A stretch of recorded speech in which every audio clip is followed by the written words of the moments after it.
This meeting is being recorded. Welcome back to the Hitting the Turnbuckle podcast, another NWA Spotlight. You'll notice that my co-host Fiona Lochran isn't here. It's an early morning wake-up call for Fiona tomorrow, so she isn't joining us, but she does send her apologies. But the man that we come in here today is in his second stint of NWA. First time he won the NWA Television Championship. He recently returned to the Power Station in search of one thing gold. And he's got his eyes on some gold as well. We'll get into that in a minute, but let's welcome him first. It is the Pope. Welcome to the show, my man. Thank you for having me, Adam. I am very elated, if you will, to be here on Hitting the Turnbuckle. Thank you for joining us. Actually, one of the promoters that we work with over here, we work with a promotion over here called Ignite Wrestling. And I said to one of the promoter of the show, who I'm very close friends with, that I got you coming on. And he was like, he's one of my favorite guys that I've ever seen in the ring. I don't know if he models his wrestling style on you, but he was very much along the lines of, he was really excited I had you coming on. He was like, he was one of the people I used to watch quite regularly on television. So he was really happy that you're coming on. So that was an What the hell are interesting. you waiting on? Why ain't brought Pope over there yet? I'd love to Well, come back. I'll put a word. I don't even have to put a word in, but I'll let him know that you're looking. We've actually got a championship with them. So hey, look, you want gold, right? There you There you go. go. Pope There comes you go. in. But look, before we get to NWA, I got asked a question yesterday with one of my friends, and they said to me like, describe wrestling in 2025, and the instant word that I said was variety. I said because you've obviously look, you've got the glitz and the glamour of the WWE, you've got AEW, which is very much wrestling, wrestling orientated. TNA that I always class as an X division spotlight with a great focus on the knockouts. And I said you got NWA, which is like a combination of them all, but it has that kind of old school style which I grew Okay. up watching as a kid, right? Would you agree that a variety is a good word and those words are quite good for each promotion? I I think that your choice of words there is spot on, and certainly you gave a great description of every single promotion. So kudos to you for that. I think the word variety definitely fits NWA in particular because it Yeah. has a little something of it all, including the old school feel, the old school aspect of the wrestling that you and I grew up on. Yeah. And much like R&B is R&B, pop is pop, Mm. rock is rock. Michael Jackson was all of that. Yeah. So something for everybody. And so, good description.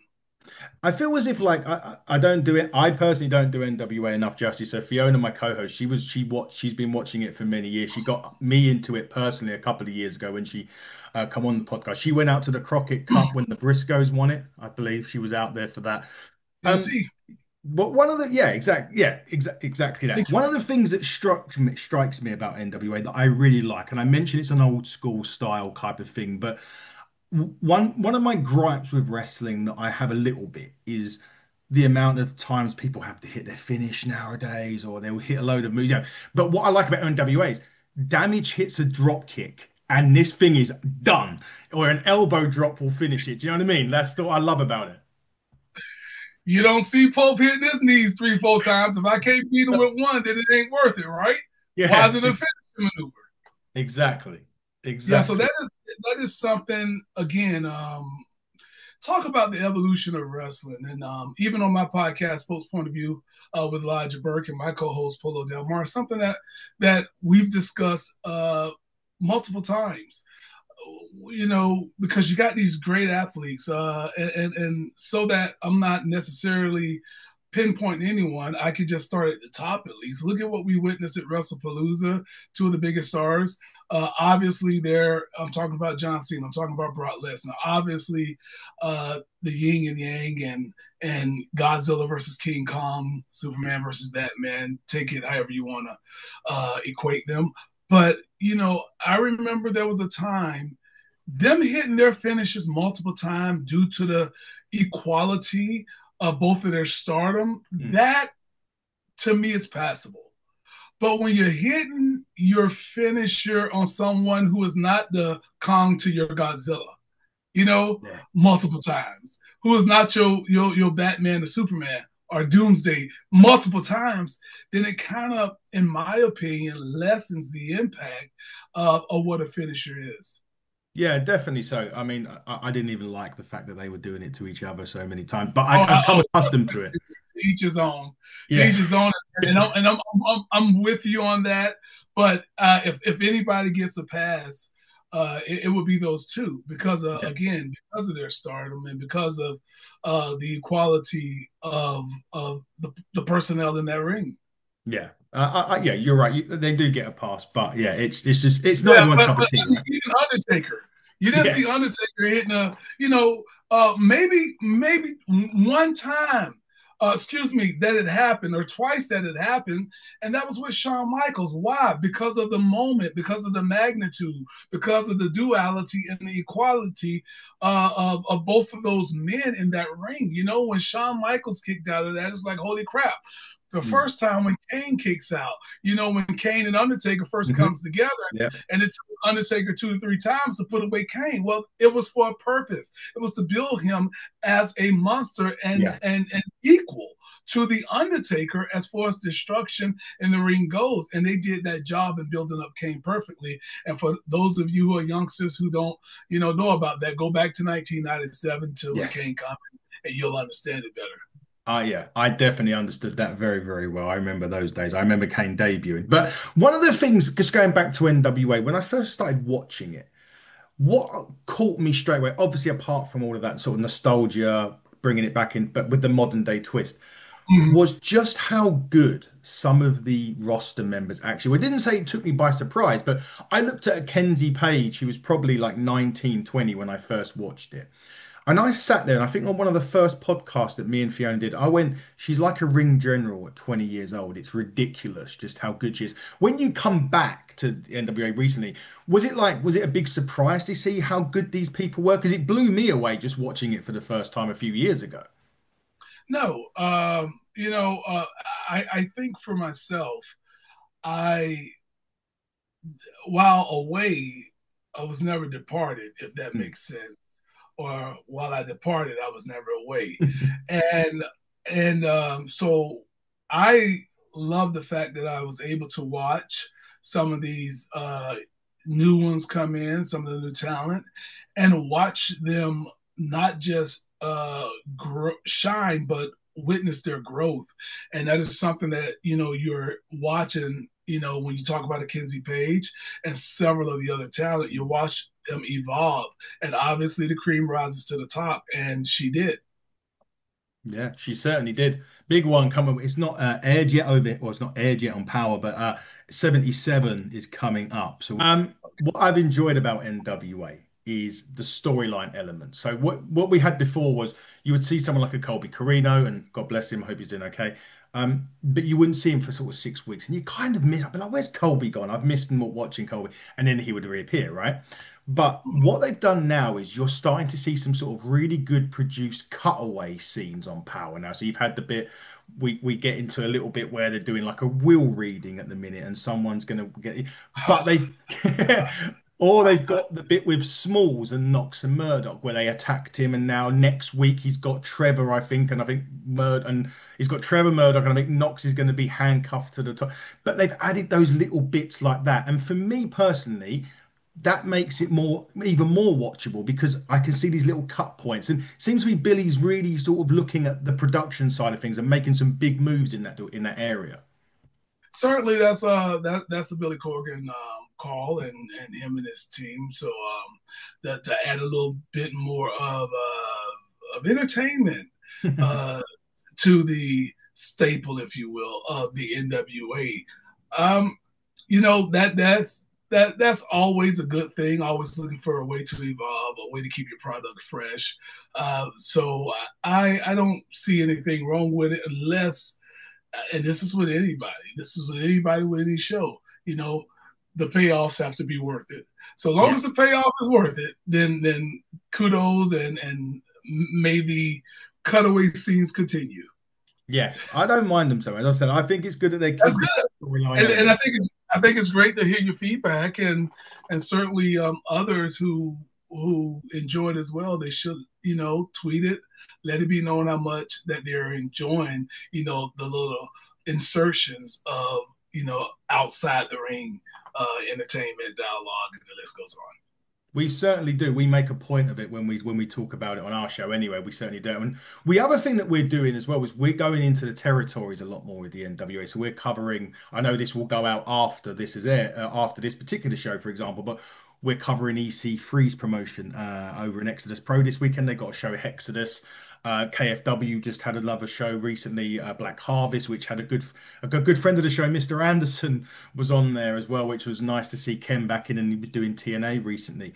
But going back to the territories bit is massively important because yes, you've got these rising stars in the NWA, but the most important thing is that you've got a production line. And NWA have got Chicago, New Mexico, they've got Crossfire, they've got JC Pin, everyone like. So it's important they keep that production line coming in of these stars that are kind of starting to integrate into NWA a little bit more as the weeks and months go on there. Well, I think what you're referring to is a system, and for Mm, a lack of a better term, a developmental system, yeah, developmental territories. That is what wrestling has always been. That is what we see. Period. The indies, as they are often referred to, are developmental territories for everyone. No one goes to any promotion, start out at any indie promotion and say, I made it. That if that's their goal, then God bless them. But everyone's goal should be to get to the top and get to an established nationwide, world known promotion, whatever promotion that may be, and pursue their dreams on a bigger stage. So I think it's very important for the NWA to have that because you got to, you create stars, but you don't necessarily create stars for them to stay your stars when mm, you talk about the younger generation, because they may move on to something bigger, something, and let's face it, everybody's goal everyone's goal should be WrestleMania, yeah. and that's just fact. I am grateful, and I've always been. I was born and raised on the NWA, so when NWA Power started, and I arrived in 2019, I'm like, Yeah. yo, I'm loving the old school feel. I love this old school mentality, but some of those guys, like you talk about the Kenzie Page, this is Mm, not her end all be all, mm, and Billy Corgan um, wouldn't try to stunt her from going anywhere. Look at Kaylee. That yeah. speaks to the success. I call her Kaylee. What's the child name? Camille. Camille. Thank you. So look at Camille. So it's the same with her. She went on to AEW, and we have others that have gone on to developmental in WWE's NXT, and the list goes on. So you have to always have that feeder system. So NWA having the territories, as you were talking about, is great because he can always integrate new talent and grow them as well. Yeah, it is, and it's great to see a lot of them. And Pretty Boy Smooth is one of them. He's a big fan of the show as well. He's come on a couple of times. We've had him on, and he's a. I said again, sort of describing in one word, and I just said money because he's got that stature, and but he's got that intimidating force. He's everything that he's got quite a bit of everything as Pretty Boy Smooth. But there's one guy in particular I know you've had a little bit of a problem with on Power. That would be Mims, shall we say? He's been a guy that he's changed since he's met Black G's. He what because what a lot of people and I think Dill's made a point on commentary, and it's hard to disagree because he kind of said that before Mims got with Black G's, the one thing that he lacked potentially was killer instinct. And for some reason, aligning himself with Black G's, he's kind of got that killer instinct, although you did manage to pick up the win in a non-title match recently against him. But he's someone that the last 12 to 18 months, and I could probably count about a dozen of these NWA talents in the last 12 to 18 months, have really shone and have come out of maybe their shells a bit. I don't know. But Mims is one of those guys that I look at and I think this guy has got star potential. Yeah, Mims is another one. When you harken back to what we were just speaking of, Mm.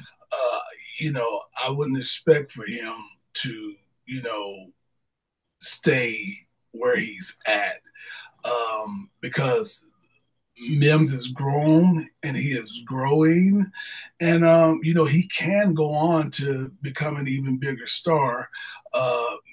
If his card is pulled, or if his star is called upon. Um, but I've had a hand in developing Mims, and so I I won't say that because he got with G's, it changed him. What happened to Mims was what happens to a lot of people, and that was the taste of success.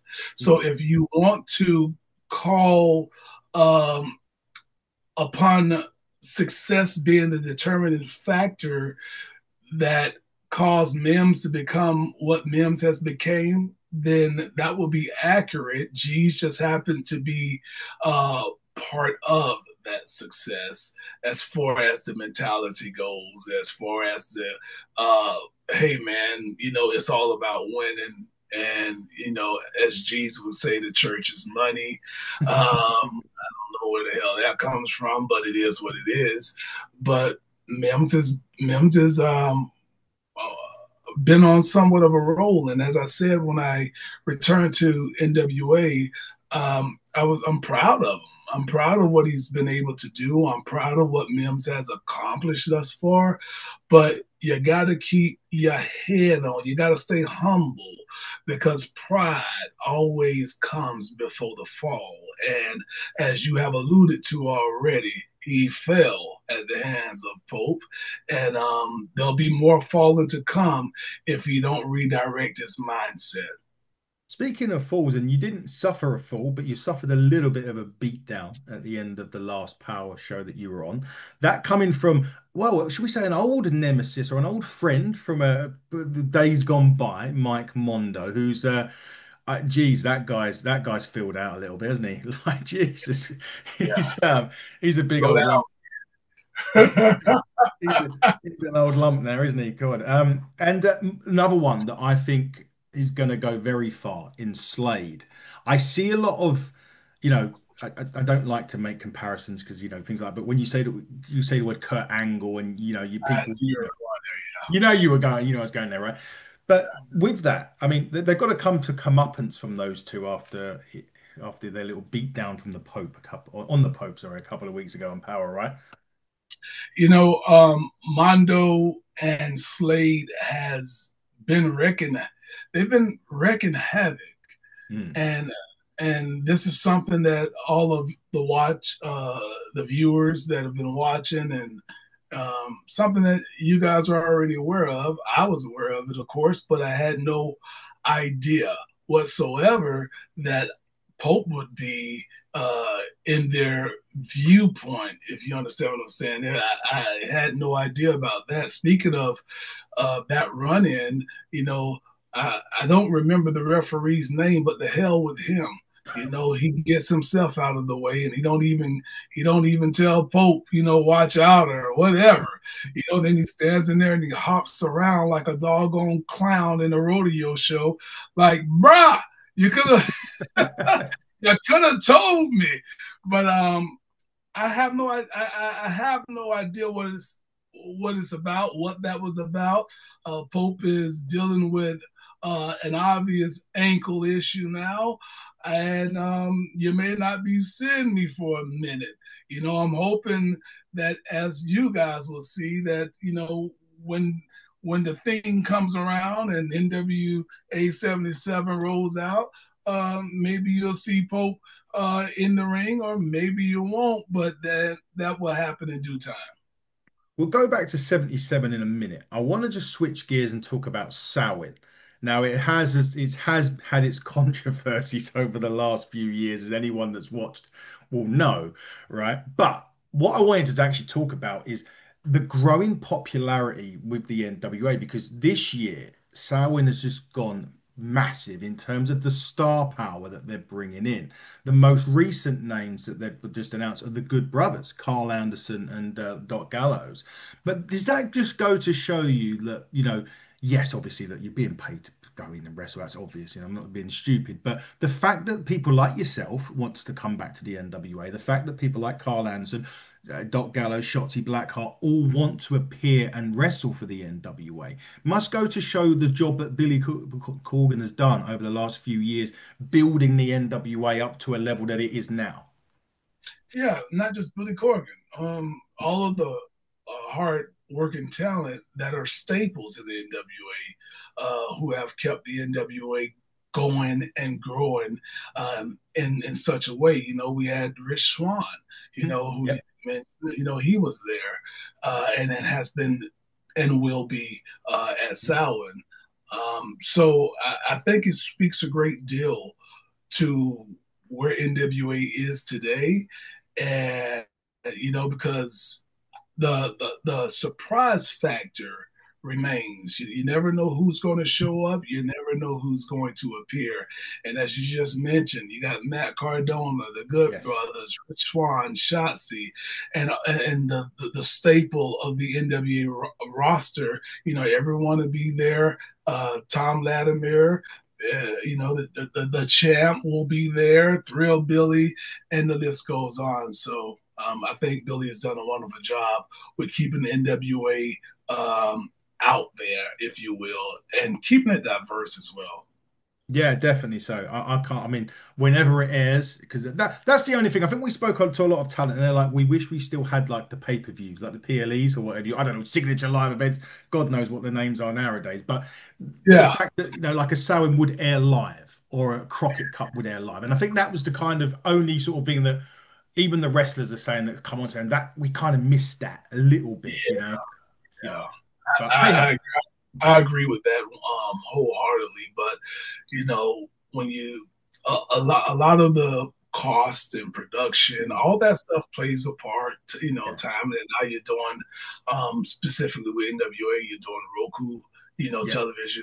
So it's like, yeah. So everything has to be delayed. You don't get that like you and I probably once did, sit down on Sundays with the family, watch the pay-per-view live, and watch it unfold right before you, and not have to deal with spoilers. And you don't have to look for them. no, They'll come to you.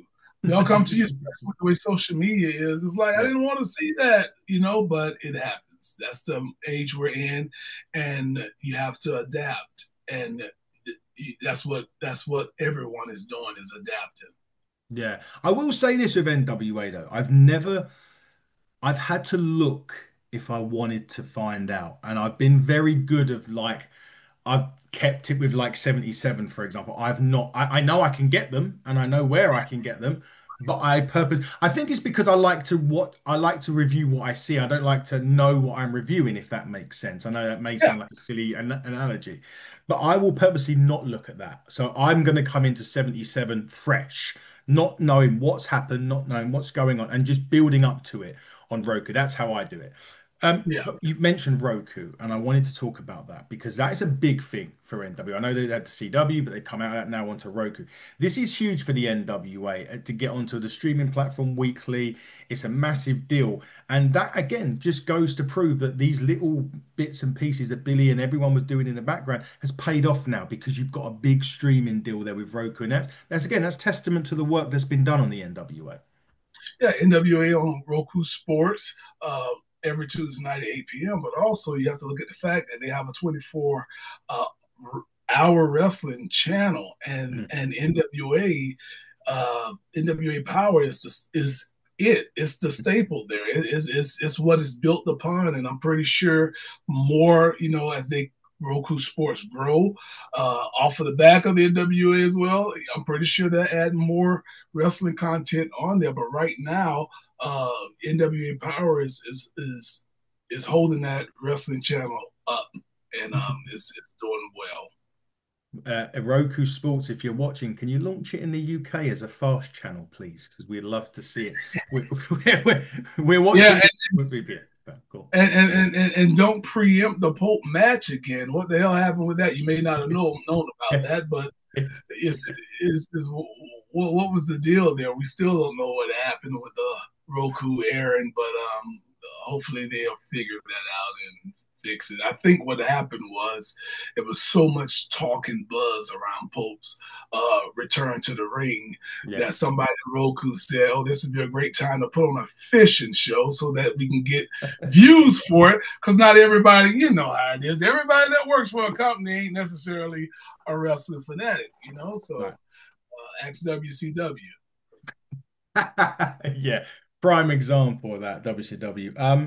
But no, look, we're watching it via VPN over here in the UK. Well, I am. Fiona, my co-host, who's bigger, probably bigger NWA than I, she's got the same VPN as me. She can't watch it.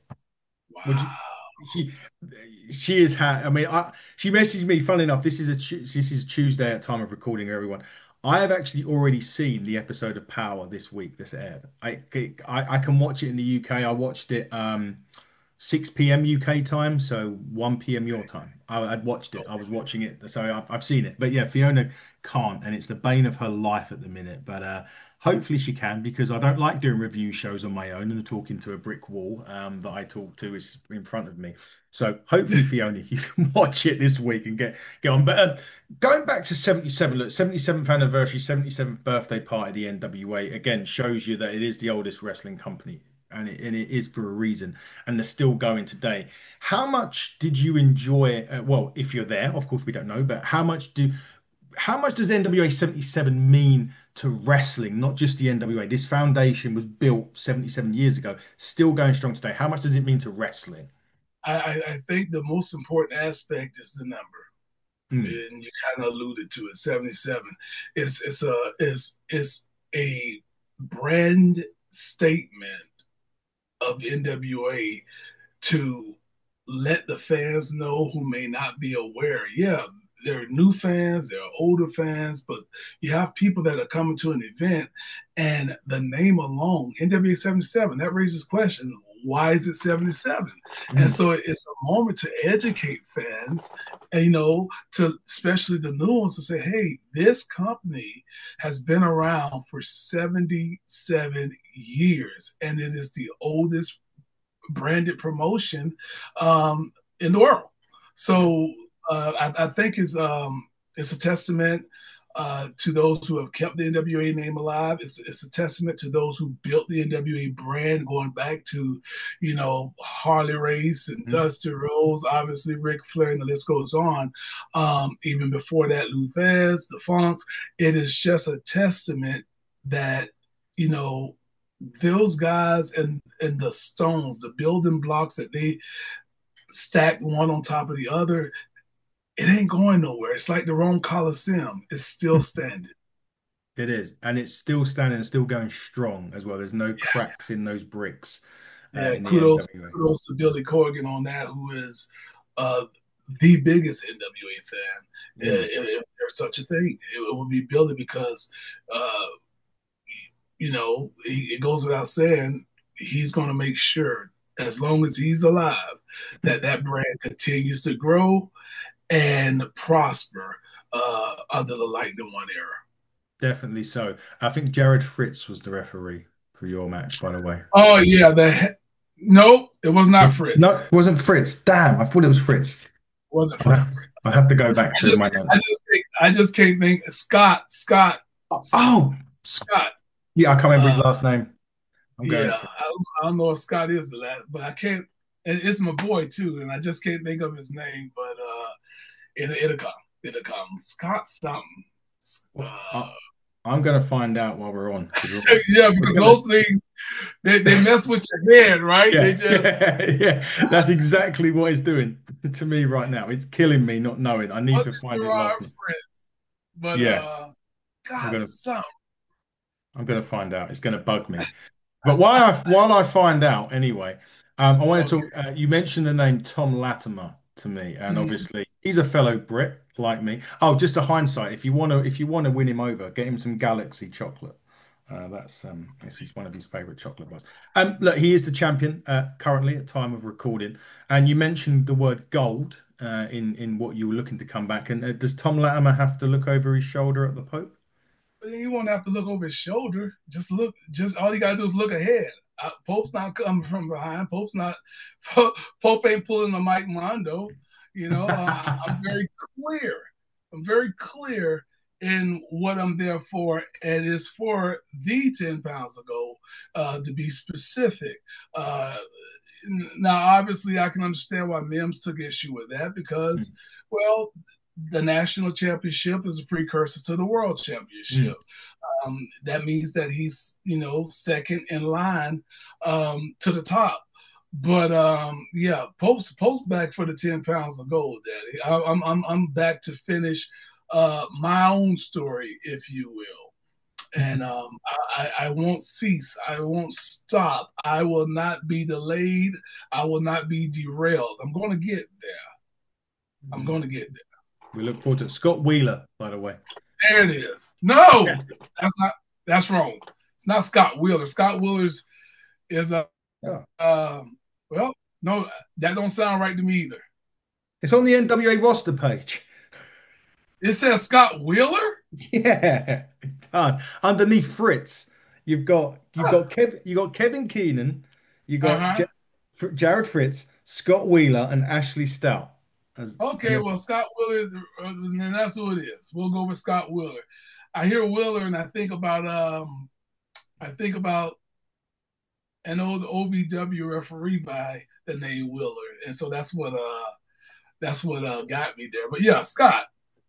yeah, All I know is Scott. So and I've known him for some time. So Scott Wheeler, that was the referee, and he did not do his due diligence in letting Pope know that danger was imminent. and So big danger that it was as well. By the way, yeah, so Scott, your card's marked, Scott. that's it, Scott Wheeler. But Yeah, hey, he got himself out of harm's way, didn't he? he did. He did. He put you in. He put you. You were in the firing line, but he jumped out of it. That's for sure. Uh, that's for sure. Just before we start to wrap up, I just wanted to change the subject a little bit because we had spoken and we said about WWE and everything like that. And I just wanted to get some. Look, we're in 2025, and I kind of said the word variety. But another way of looking at it is, I never thought we would see in my lifetime. I've never known wrestling without a McMahon in there. Did you ever thought you would see that in your lifetime? Never, never, never. I mean, I thought I would see it, obviously, uh, when it comes to Vince specifically. If the natural order of processes to take place, then I will. I expected it, but no, never. Not WWE. No, Screw. I mean, wrestling. Period. But not. I mean, Shane, and yeah. Shane had goals and aspirations to do other things as well. Stephanie being Vince's, clone, if you will, when it comes to the mind and the ruthless aggression. That's that. She's that. So I never thought that we'd have WWE without Vince McMahon, and that is a total. Again, I talk about it on Post Point of View podcast all the time. On that, I will say this: never say never. No. Don't. As long as blood runs, regardless of how little and how dry it may be, if it's running through his veins, I will not count him out. I'm just not going to do it. I And you wouldn't. can't. No, You can't. you can't. No, you And, certainly and, can't. and you look at where things are right now, there's a uproar, if you will, of how things are being done and the pricing out of working families, Yes. for that company specifically, they're finding every way to get every penny that is possible. It could come back to hurt them. If you price out the working class family, it could come back to hurt them. What happens if at some point TKO starts to lose money and not make money? No ROI, return on investment, as Yeah. Polo Del Mar likes to say. Well, they might look to off heave the WWE. They just brought back $2 billion worth of their own stock. Yeah. What happens if they go private? Yeah. And by the way, Pope got stock, so I need to check to see how much the stock is right now. I keep a watch on my WWE stock, okay? But what happens if they go private? That means they can sell, and they can sell to anybody they want to. And there's somebody out there that got a lot of money. Mm. I have a You know, I have a yeah, really horrible feeling that they may sell it to Saudis. that's a possibility as well. And that's something that, again, I'm I'm not here to plug Pope's point of view, but me and my co-host Polo Del Mar, we talk about it. That is a huge possibility, and I specifically said that when they brought 2 billion worth of stock, 2 billion worth of stock, that's Yeah, a lot of money. And so if that they've set up office over there, they just set up an office over in Saudi Arabia. So ugh, what happens then? that's gonna Yo, be yeah. Well, they got WrestleMania crazier and they got things have happened. Crazier things have happened. So you can't dismiss it. hey, they got WrestleMania before the UK, right? So anything can happen. That's it, and the Royal Rumble for that matter.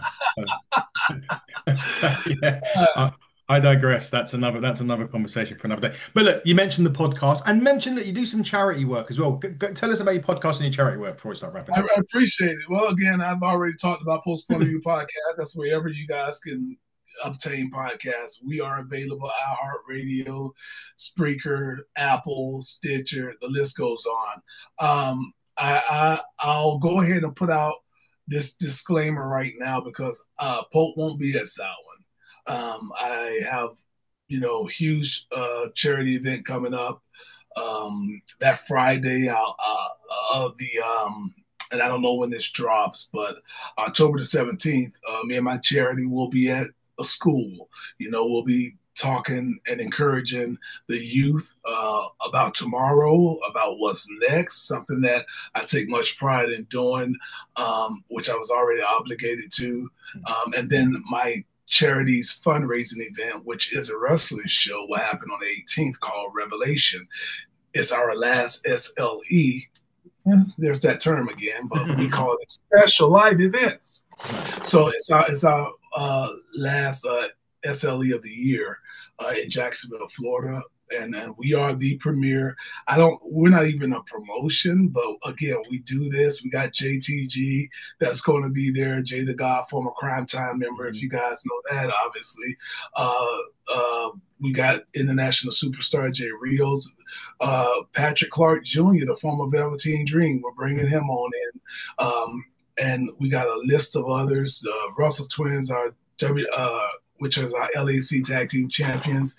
Got a bright future ahead for them. Isaiah Zane, Leroy Jones, and the list goes on. Of course, myself, I'll be there.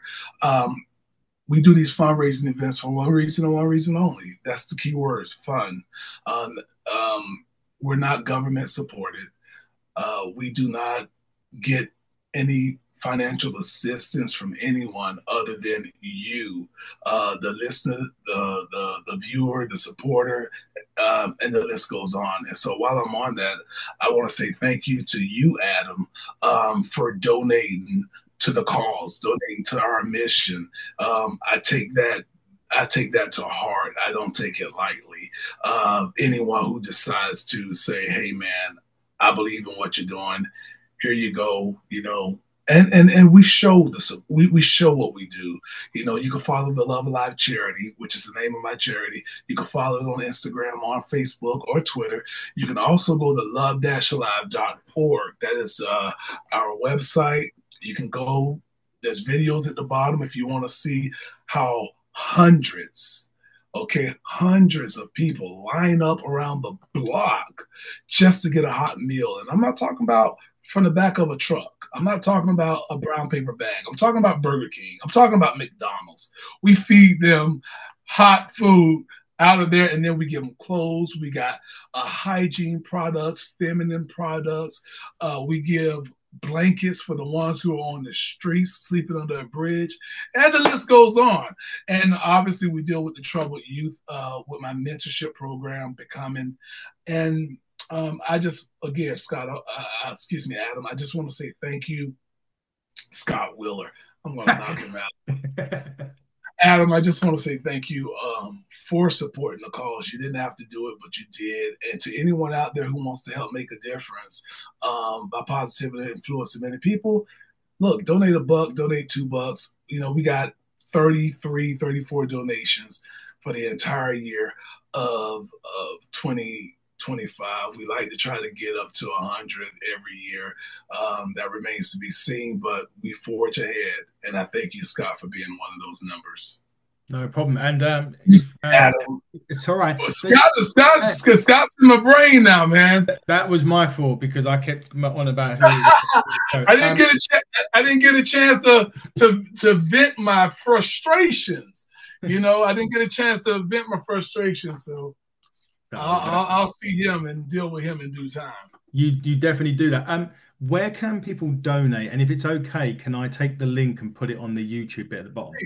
Love-alive.org. Love hyphen mark.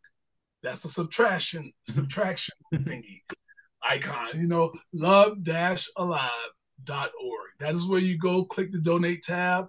And or you can donate via Cash App, but I know y'all in the UK, I don't know how that works, but you can donate via Cash App. $ the Love Alive charity for anyone watching stateside or over in wherever you may be. But yeah, man, anything helps. Anything help us to continue to be the change that we wish to see in the world. That's great. The link will be on the YouTube description and everybody. So make sure, look, we know times are tough, but listen, there is people out there going through more hardship and we should be taking, well, we should think ourselves very fortunate that we can do what we can do.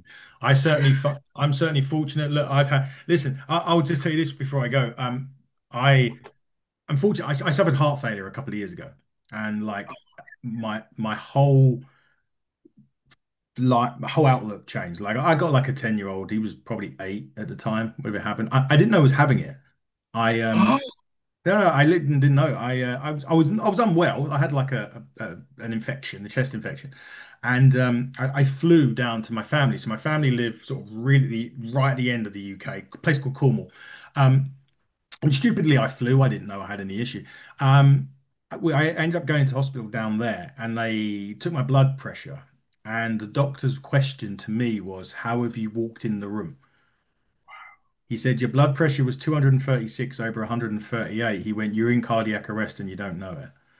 And but anyway, basically, I was trying to use a story to go back to the charity and everything. It basically made me obviously change my outlook in life and appreciate maybe things that I took for granted. That was, yeah. like your life for you take your life for granted, right? Because you You do. never know. You just never know. And I want to say this on that wavelength that there was an individual that came up, and as they stand in line. I mean, we started like 12 noon, but people will be out there at 9 o'clock in the morning just waiting. Um, and there's a gentleman came up and he said he needed two of each things, and I said two. You know, I said, hold on. He said, well, my wife is over in the car. I said, take me to her, right? Because I'm a former officer, so I deal with Yeah. I kind of all right. So it's like, let me take me to her. He points over at this Dodge Charger, a good looking Dodge Charger. I don't know if you guys know what Yeah. type of car it is, but it's a decent Yeah. type of car, right? And so we walk over to that car. He said, I'll show you, man. I'm not lying. He take me over there, and in the front seat of is his wife who has a leg missing and or amputated leg, I should Mhm. say. Yeah. And the back of that Charger is all of their possessions. And I say that to say this, it could be you. Don't judge a book by its cover. It could be you. It could be any of us that are displaced for whatever reason. And everybody that is homeless are out on the streets are not there by their own doing. Yeah. Some has been in apartment fires, house fires, no insurance, no renters insurance, and there's no family. You got these some teenagers that ran away from home, got tired of being abused and chose the streets instead. So we have to be mindful and cognizant of that when we say, "Oh, well, they should have did better." Well, I think we can do better too, and we be better by again being the change that we wish to see in the world. You never know when it'll be your time. And while I'm on my soapbox, the last thing I'll say is there was someone, Adam, and this has happened several times through the years. My charity's existed for 14 years now, and come January, and several times there's been individuals that have hit me up. I can see that they see the product of the charity stuff, and you don't have to hear this, but they will ask me, and I have a board. We have a board, 501c3. We're filed in the annals of Tallahassee. I mean, and so I can't make decisions on my own. But if we're not the Red Cross either, if I could be the Red Cross, I would. We're just not. But how can you see where we're constantly saying, "Hey, man, we need your help," and just $1 makes a difference, and then you hit the charity up because you're in a hotel and you're saying, "I'm going to be kicked out if I don't have XYZ." And I know some people like to play off your vulnerability and all of that stuff. But I'm just drawing focus to the fact that you never know when it's your time. Yeah. So keep that in mind, man. We're all up to date. We could be down tomorrow. Exactly that. And keep up the good work with that, Pope. That is a really gracious charity. And yeah, I will put that link down here. If anyone can donate anything, honestly, it can change people's lives. And it does. And it really, really does. I've seen it myself. But look, Pope, we're out of time. Thank you so much for taking your time to come and talk to me. We look forward to seeing you on episodes of Power. As you mentioned, unfortunately not at Samhain. We hope to see you at 77. Keep watching NWA on NWA Power, should I say, on Roku every Tuesday night at 8 o'clock Eastern. Is that right? I'm right with that. Or if you're in the UK, you can watch it via VPN. You can get that and watch it pretty much what I say. I watched it earlier on. So you can watch it anytime, but generally on a Tuesday and a Wednesday. But Cheater! Gina, yes. Hey, or in Fiona's case, you can't watch it at all when she starts throwing her Roku stick out the window. So on that note, Pope, it's been a pleasure. But for the Pope, everyone, from me, Adam Cousins, buckle down, stay safe, and